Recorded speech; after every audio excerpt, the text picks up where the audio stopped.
It looked like a scene from a disaster movie. Huge flames, smoke filling the streets, collapsed buildings and emergency services as far as the eye could see. But a week on from the fire on Regent Road, which is the big tourist road down to the famous Yarmouth seafront, all that remains as evidence is a shell of a building. Investigations into the cause are still ongoing, but it's believed it was started by an electrical fault in a chest freezer. It's a significant fire for Norfolk and probably one of the most significant fires that Great Yarmouth has experienced, with the individual shop units on the ground floor along Regent Road. So it's the height of the season, so they were fully stocked. And the majority of the contents would have been combustible. So in the early stages, the fire would have developed using the oxygen that was contained within the building. And then as the windows started to fail and as the roof collapsed, then there's an unlimited amount of oxygen. So that's when the fire really took hold. 3 aerial platforms had to be called in to try and fight the fire, as it was too dangerous to send crews inside. But of course, it's not just the building itself that's been left devastated. Thankfully, no one was hurt or killed last Friday, but there is still a human cost, as it was home to 40 businesses. And those are 40 businesses right in the middle of high holiday season, where a big chunk of their turnover for the year comes from. And despite thousands of pounds being raised through community fundraising in the last week, many of the traders are still reeling from the shock. We're doing everything we can just to try and put food on the table for I've got a little girl. I'm trying to put food on the table for her, paying mortgage. I'm getting married in 17 days, so that couldn't have come at a worse time. Everything I owned was all tied up in the business.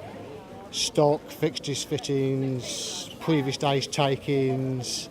So obviously I've lost absolutely everything, and personally I'm absolutely devastated. I got told ours was the last one to go up, our building. We thought we were going to be all right, but we've gone with everyone else.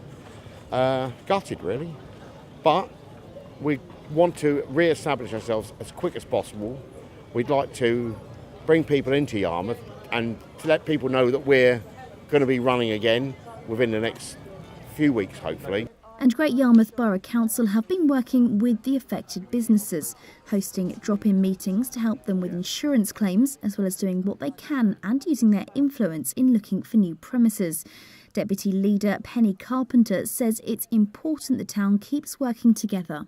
The tourists have not stopped coming. They are here. You know, our shops are full, our holiday accommodations are full. So I think it hasn't, and I know it hasn't put people off coming to Yarmouth, because it's one of these terrible things which sometimes affect a town or city, but you're still there to grow, you're still there to continue. So, and we are, as we say, we're still open for business. The aim is to get all the traders back into the indoor market eventually. And if building owner Phil Thompson has anything to do with it, it'll be sooner rather than later. He's organised for 12 weeks of demolition work to begin a week on Monday. That will be complicated because of the presence of asbestos. And he's hoping to get fast-track planning permission so he can start rebuilding as soon as the old building has gone. We will build bigger and better, simple as that. We've got to look at this now, although it's been a very sad 7 days.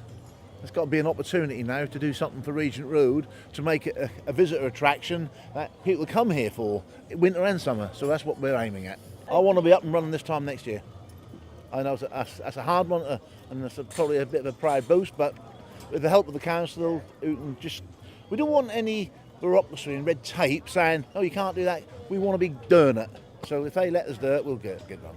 And the name for the new building? He wants it to be named after a phoenix, showing the biggest fire the town's seen in years won't beat this Norfolk community.